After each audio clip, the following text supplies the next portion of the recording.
And then did you have a live interview after that?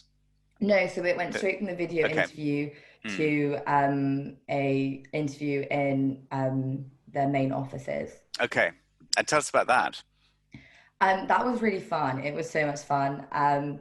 It was, I really enjoy interviews and things like that. And when we got there, there was a kind of a bunch of us all kind of in the same boat. Hmm. I think they separated it out. So I studied biochemistry, and everyone that I was with hadn't studied finance. So no one Okay. there was doing economics because, Mm. kind of understandably, they know much more than we did. Mm. So we were all sat there. No one knew like loads about investment banking. Everyone's had an interest in it and had done Hmm. lots of reading. And then we kind of had I think 3 or 4 interviews. One was a case study, Hmm. one which we could prepare a little bit beforehand.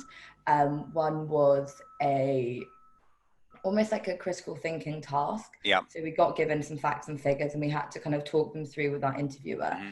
and say kind of what we thought was the best plan of action for them to do Hmm. from looking at the facts and Yeah. figures. And the other one, yeah, I think we only had 3 actually. And then the other Mm. one was just kind of a traditional interview. And yeah, I found them all to be quite laid back, I guess Yeah. you could say. I think I kind of quite enjoy the talking aspect Mm. of them, kind of like talking, kind of the back and forth. But I definitely, the one that I was definitely worse at was the case study one, because Mm. I really didn't know much about finance, and I'd done a lot of work on the case study, but Yeah. it's like when you're focusing on only the case study, you don't know all the kind of bits which feed Yeah. into the case study, for example. So that was definitely my weakest point. And so I can remember my interview, and this was years ago. Um, they used to ask math questions, and someone asked me what's 7/9 as a decimal, and it still haunts me to this day because I That don't think I is did a very good scary. job answering that. Did they give you any questions like that? We definitely had math questions, and Mm. I can't remember whether we were allowed a calculator actually, because I remember we were sat in this room, kind of Yeah. everyone was in their own little room, Mm. and I just remember kind of scribbling down, and then because we only had I think like 40 minutes to kind of Hmm. finish this case study off, and I remember I just had that like eureka moment, and then all of a Mm. sudden this guy walks in, and I'm like, no, like of all the time. So it was very annoying, but I think they obviously saw that I was kind of needed to learn more in that area, Yeah. but that I hopefully could have done.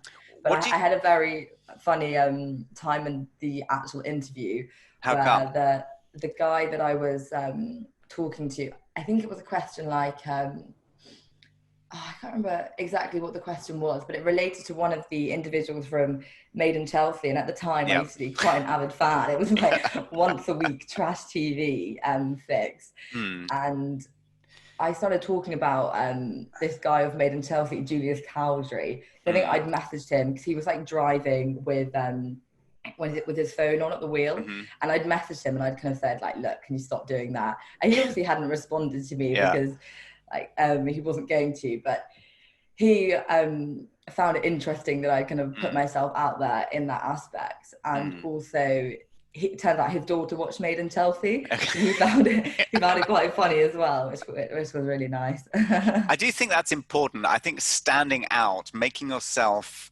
memorable in these interviews is Mm, super important because they'll see tons of, I remember as a banker, we used to have get lined up interview after interview. So you do like 10 interviews in a row and yeah. you just couldn't remember some people. I mean, you just look at the Mm, CV and you think, wow, I actually can't remember who that one is. yeah. So Yeah. anything like that. So like the story of like, the Made in Chelsea story that makes Yeah. you memorable. I think that's really important when you are Yeah. interviewing. And the other Yeah, definitely. technique that I used to use is something called an APPLE, which stands for Mm. action, picture, plus lots of enthusiasm. So telling kind of story. It's really about telling a Yeah. story, right? Because it adds a lot of more credibility to what you're doing. So instead of saying, like the terrible thing would be saying, oh, I'm really well organized, because that anyone can say that. Yeah. But if you say, I organized this student conference and let me Yeah. explain how I did it, I had to prioritize the really big things. I did a time plan. I had an Mm, action list every single day. That gives much more color and yeah. credibility to your answer rather than just saying, "Oh, I'm organized." So that's Yeah, an interesting. Made in definitely. Chelsea got you I got you know. the internship. He'd have thought, he'd have I thought. know. My parents definitely didn't think it was going to be that way. Really. And then tell us about the first day. So what was it like when you arrived for the internship? Yeah, so